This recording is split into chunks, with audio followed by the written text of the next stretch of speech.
The music stopped at exactly the wrong moment, and the room heard every word. Now, my friends, I want you to understand something before I go any further. I have sat beside many fires in my long years, and I have heard more stories than I can count.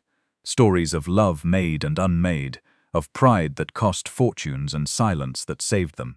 And I tell you with the conviction of someone who has earned their opinions the hard way. The stories that stay with you are never the loud ones. They are the quiet ones. The ones where the most important things are said in rooms where people are barely listening. This is one of those stories.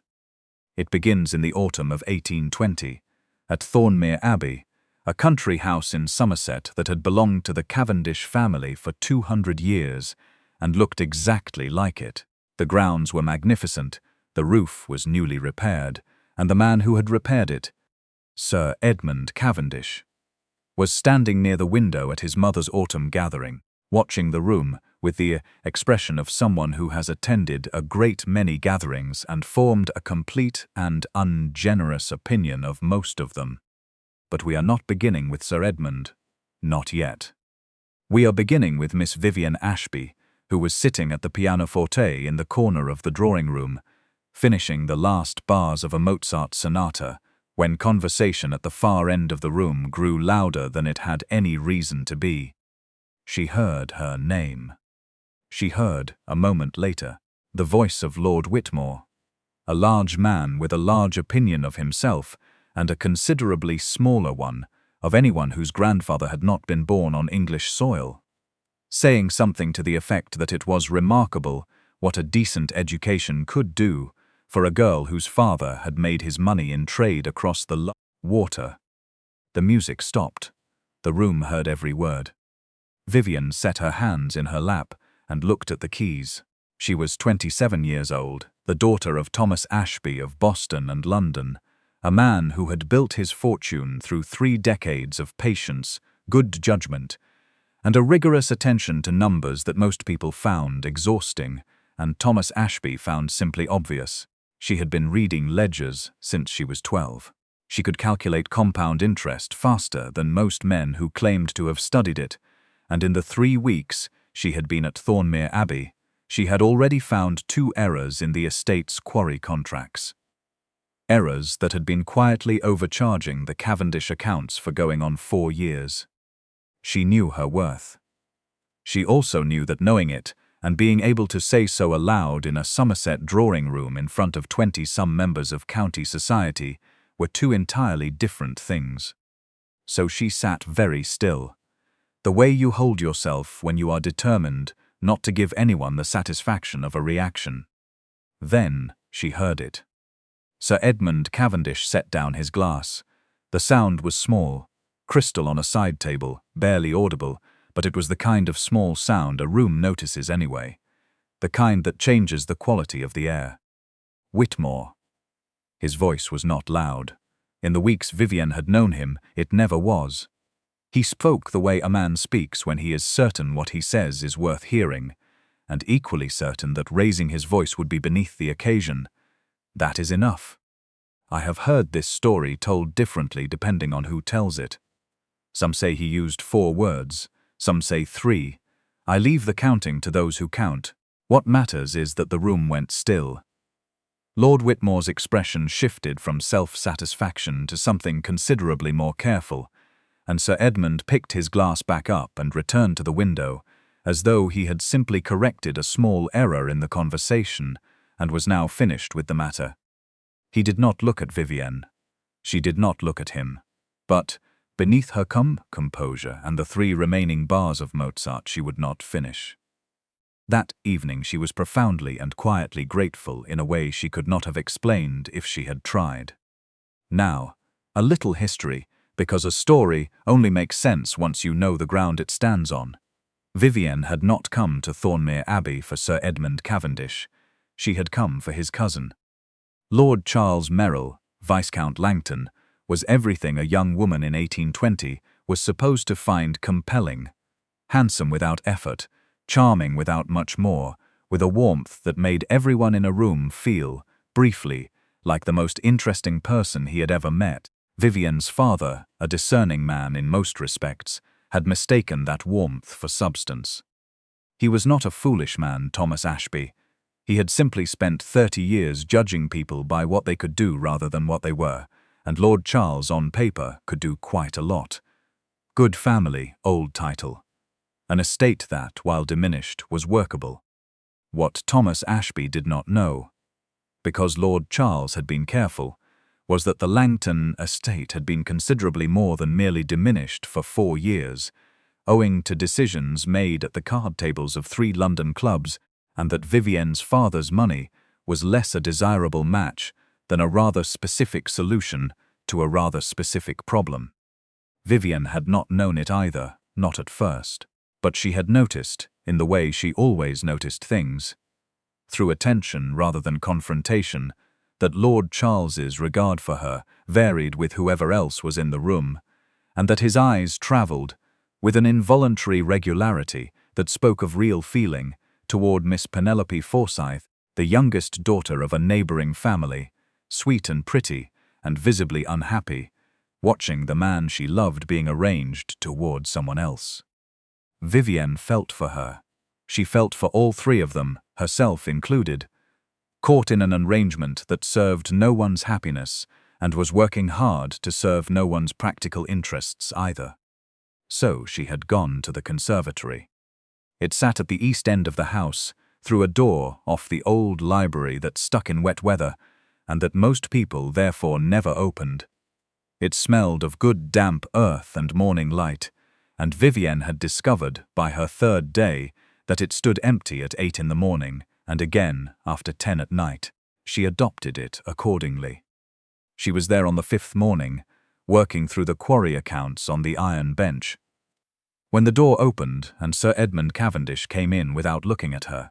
He went to the far end, checked 3 specimens in clay pots with the focused attention of a man who has a system and keeps to it, wrote something in a small book, and then turned and saw her. He did not look surprised. He looked at her with the same complete attention he seemed to give everything, then at the notebook in her lap. "The ledgers," he said. "The quarry accounts. There's a discrepancy in the stone delivery records going back to 1816. I wasn't looking for it. I simply noticed it." He was quiet a moment. How large? 11% on average across 4 years, roughly £43 a year, compounded against the contract rate. The silence that followed was not surprise. It was thought. "I have been through those accounts twice," he said. "I know. Your notations are in the margins. You were looking at the volume figures. The error is in the unit pricing column."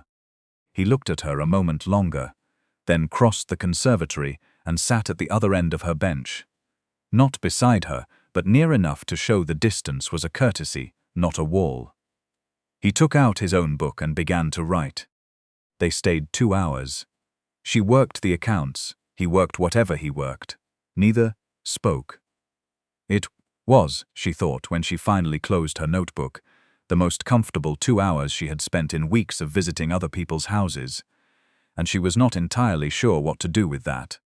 If you are new here, welcome. Moonlight at Marlowe is where I tell the stories that deserve telling, the ones about quiet courage, hard-won love, and the particular joy of being seen accurately by the right person. If this is your first night by the fire, I hope it isn't your last. Stay a little longer. This one is only half told. The morning after the drawing room, Lord Charles found her on the terrace, where she sat with her notebook and coat pulled against the October chill. He wore the expression of a man who has spent a sleepless night preparing for a conversation he would rather not have. "Vivienne," he said. He used her given name more, she'd noticed, when something difficult was coming, as if the familiarity were a buffer. "I owe you an apology." "For last night," she said, "or for the general situation." He blinked. He had expected anger or tears, and she offered neither. "Sit down, Charles." He sat. He was, she had concluded, after 5 weeks of fair observation, a genuinely pleasant man, pleasant in the way of people who have never been seriously inconvenienced and so have never had to discover whether they were more than pleasant. He had not been unkind to her. He had been inconsistent, which was in some ways worse, because it was harder to address. "I should tell you something," he said. "About Miss Forsyth." The silence was the silence of a man who has just discovered his secret was never won. "You knew." "I noticed. There is a difference." She looked toward the oaks going gold at the end of the lawn. "I am going to ask you a direct question, and I would like a direct answer. Whatever you say, I will not make a scene. Do you want to marry me?" He was quiet a long time, the terrace railing, the oaks, and then her, with the expression of a man being given permission to be honest by someone who already knows the answer. "No," he said, quietly, honestly, with the particular relief of a man who has been holding his breath. "Good," she said. He stared. "It would have been a kind of dishonesty on both sides," she said. "I prefer the truth, even when it's uncomfortable. You should tell your mother. And Miss Forsyth, whatever comes next, she deserves to know." He looked at her with something she had not seen from him in 5 weeks, something close to respect. "You are remarkably calm," he said.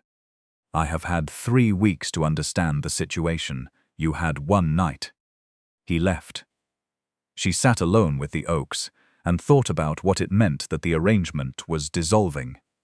About her father's hopes, about the county's opinions, about the fact that she was about to become the American girl who did not secure the Viscount. She thought, that is not the whole story. She thought about the drawing room and 3 words, or 4, dropped into a room like a stone into still water. She thought about the conservatory. She was still thinking about all of it when 2 hours later she heard voices in the corridor. Lord Charles's, then Sir Edmund's quieter, in the register he used when he had decided something and had no interest in debating it. A door. Then silence. She never learned exactly what passed between them, or between Lord Charles and his mother, though she heard Lady Merrill's voice through the drawing-room wall that afternoon, controlled and precise, conducting a difficult conversation with long practice. What she did know was this. She was 27. She had come to Somerset with her father's packed alongside her dresses. The arrangement was ending, and the county would have opinions about it. She was in the conservatory, where else, when Sir Edmund came in. He stopped in the doorway. They looked at each other across the room. "You do not have to leave," he said. She had been, she realized, preparing to say exactly that herself. To pack, to send for the carriage, to remove the inconvenience of her presence as quietly as possible. "I am aware that my being here now is uncomplicated," he said, "on my end." He came in and went to his bench, not looking at her.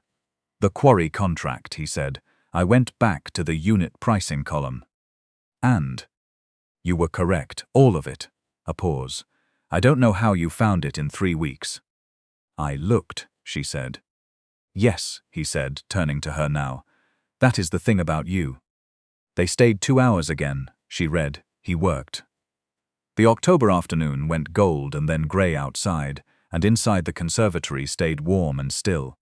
Somewhere in the 2nd hour, Vivienne understood what the conservatory actually was. She had believed it was her refuge from the house.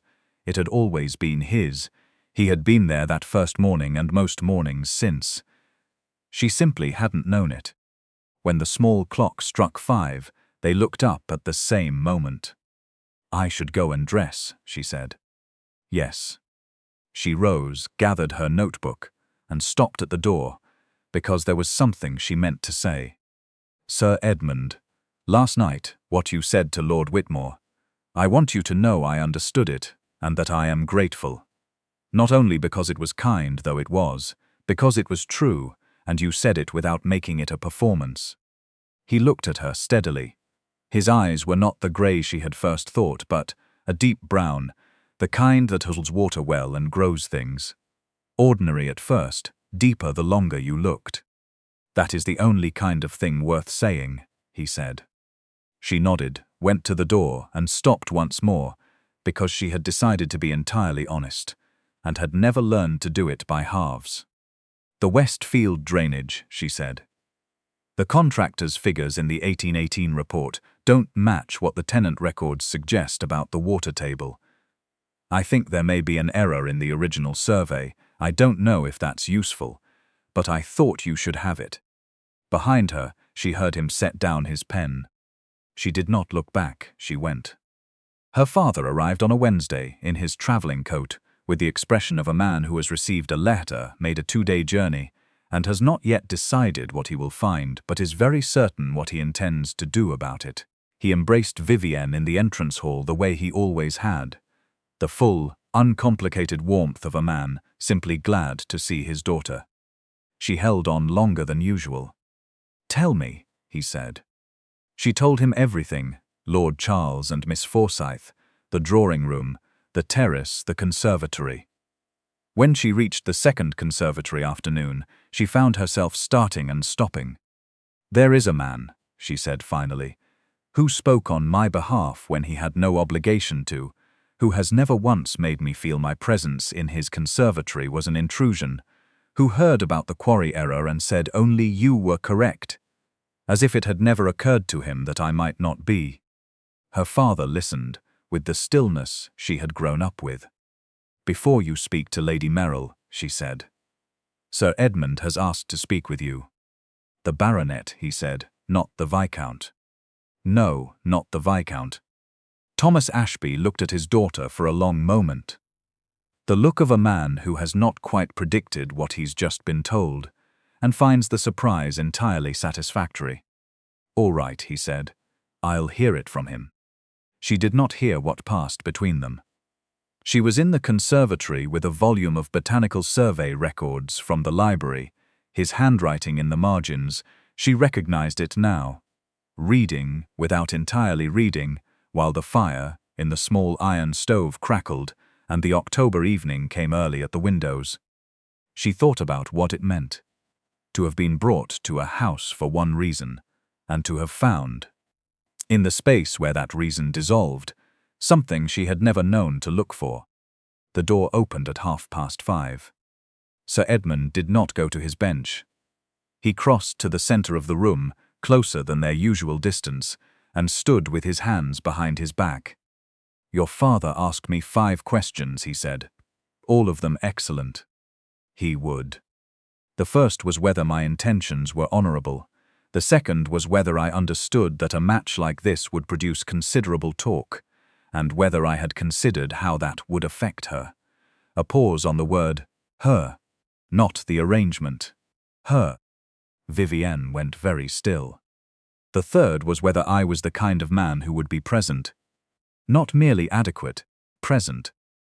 He said he'd spent 30 years in business with men of my station, and most of them confused proximity with attention, and he wanted to know which one I was."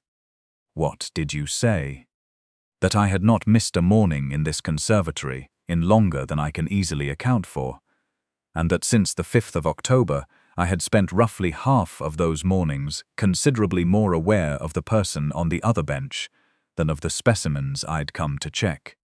The fourth question," he went on, "was whether I had arrived at this on my own judgment, or simply because the arrangement ended, and I found you unexpectedly available.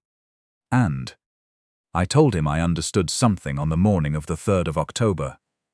The morning you told me the unit pricing column was the issue, and then waited while I worked out the logic myself, because you understood a man who'd already been through those accounts twice would need to arrive at the answer himself to trust it. I told him I have been clear about what I want since that morning, and that I intend to say it plainly to the person it concerns before she leaves this house." Outside, the last light was going from the sky. "You said 5 questions," Vivienne said. "What was the 5th?" Something crossed his face.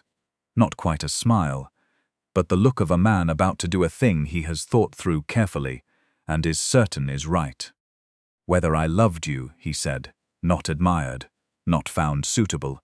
Loved." He said his daughter deserved a man who could answer that plainly. "And could you?" "Yes," he said without preamble or flourish. "I love you, Miss Ashby.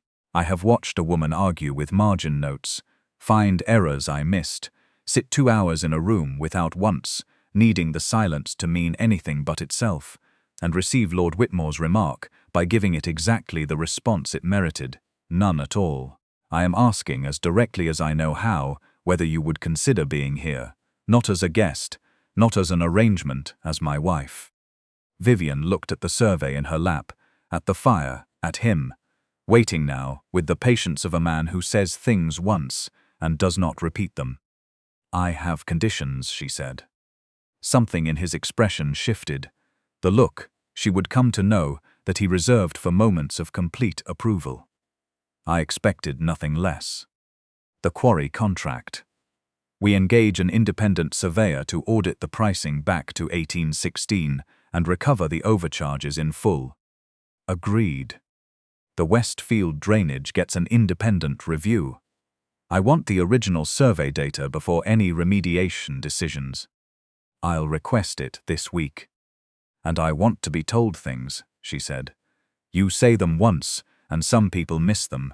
I won't, but I need to know you'll say them, not hold them until I find my way to the right question." "I will try," he said. "That is the honest answer. I am better at noticing than at speaking, I know it, and I will try." She held his gaze and thought about what it meant to be here, not arranged, not assessed against a standard she had not set, but seen as exactly what she was, a merchant's daughter from Boston who read ledgers for pleasure, who had found in a Somerset conservatory the first man who treated that not as an eccentricity to be managed, but as the actual shape of a person he had been paying attention to since the 3rd of October. Found sufficient, found more than sufficient. "Edmund," she said. He was still. "Yes," she said. He crossed and sat beside her, not at his measured distance, not by his specimens, but beside her, with the ease of a man finally given permission to set down an interval he'd kept for weeks. She had the sense that he had been beside her, in some essential way, since the morning he'd looked up from a clay pot and found her reading estate accounts by candlelight. She showed him her Westfield notes. He read them fully, asked 3 precise questions, and told her she was right about the survey. "You'll need to speak to the original contractor," she said. "We will," he said simply. She looked at the fire. He sat beside her in the warm, plant-scented quiet, and the evening settled around them, needing to mean nothing more than exactly what it was. They were married in January, at the village church rather than the Abbey chapel. Because Vivienne had said she preferred it, and Sir Edmund had said so did he, and that was the entirety of the discussion. Miss Penelope Forsyth attended with Lord Charles Merrill, who had asked her to marry him that November in her family's garden, in what was reported to be a remarkably direct conversation for a man previously known more for ease than honesty. In the presence of a woman he actually loved, he seemed to have become a more interesting version of himself than he'd managed in years. Vivienne was genuinely glad of it. Lady Merrill stood beside Thomas Ashby through the ceremony, the two of them conducting a low, focused conversation about quarry contract recovery strategy. The most characteristic thing about both of them, and one Vivienne suspected would outlast the service by some margin. It did. Thomas Ashby extended his stay by 3 weeks, having found in Lady Merrill the kind of sharp, practical intelligence he'd spent 30 years surrounded by in business, and rarely met in drawing rooms. By February they were corresponding. By March, Lady Merrill had accepted an invitation to Boston, which generated no small amount of talks in Somerset and an equal amount of quiet satisfaction at the Thornmere breakfast table. And the unmistakable February morning, in the conservatory, Vivienne told Edmund she thought her father and Lady Merrill were the match that had always been inevitable, and that no one had thought to arrange it.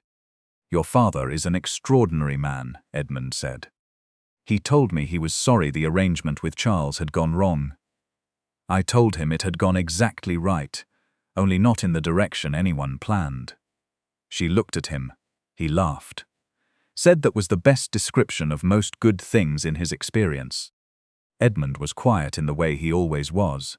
Not empty but considering. October the 5th, he said finally. What? That was when I was certain. Not the 3rd. I misspoke to your father. It was the 5th.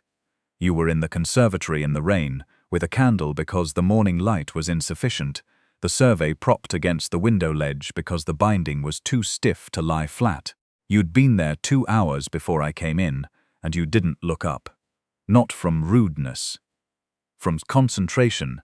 I stood at the specimens and thought about what it means to want to be in a room with a person, not to speak to them, only to be there. And I understood I'd been wanting that since the 3rd. You remember the 5th. I remember most things. I am not always good at saying them. You're getting better. I know, he said, I have good reason. She took his hand, and he held it, with the quiet certainty of a man who has found the thing he did not know he was looking for, and has no intention of being careless with it again. The county talked, as the county always does, about the Ashby match, the American money, whether Sir Edmund had taken leave of his senses, or finally arrived at them. Lord Whitmore was not invited to the January wedding, nor to Thornmere Abbey for 2 years after. It was a statement Sir Edmund made once in the shape of an omission, and never repeated. The quarry contractor repaid 7 years of overcharges, further back than Vivienne had first found, and the Westfield, resurveyed, needed far less remediation than the original report had claimed, saving the estate a sum Edmund's secretary called substantial, and Vivienne called merely the return of what was owed. That spring, the secretary remarked to the housekeeper that he had known, from the morning Sir Edmund spent 45 minutes checking 3 specimens that normally took 10, that the conservatory was not what it appeared to be. The housekeeper said she had known from the drawing-room, from the words. 3, the secretary said, or 4, I've heard it told both ways. She said it didn't matter how many. What mattered was that he'd said them at all, because Sir Edmund Cavendish, in 20 years of her watching him, did not speak for things he was uncertain of, not once. On a March morning, with the light just beginning to return to the Somerset sky, Vivienne Cavendish, who had come to Somerset to marry the wrong man, and found instead the right one, not despite the ledgers and the silence, and the October mornings, and the words in the drawing-room, but entirely because of them, sat at the breakfast table, showing her husband her revised notes on the quarry settlement. He read them fully. This is better than the original proposal. It accounts for the interest. The original didn't. I know, he said. That's why it's better. Edmund, she said. Vivienne. The contractor's response can wait until this afternoon. He set the papers down and looked at her with the expression she now knew as the one reserved for moments that were exactly right. Yes, he said, I suppose it can. My friends, if you have stayed with me by this fire to the end, you know what you have heard tonight. Not a story about an arrangement that collapsed, or a charming man who failed to show up, or a woman who settled for second best. You have heard the other kind, about 2 people who had both been misread, one for where she came from, one for how quiet he was, who found each other in a conservatory in October, and discovered that what the world dismissed as impractical and cold were in fact precision and depth. And precision and depth, in the same room, given enough honest mornings, will always find each other. She was sent for the wrong man. She found the right one. I sincerely hope, that wherever you are sitting tonight, someone sees you that clearly. This has been Moonlight at Marlowe, where the fires burn warm, and every love is hard won, and every ending is deserved. If this story found something in you, share it with someone who would understand. Subscribe if you haven't, and come back soon. There is always another story waiting beside the fire. Until then, good night.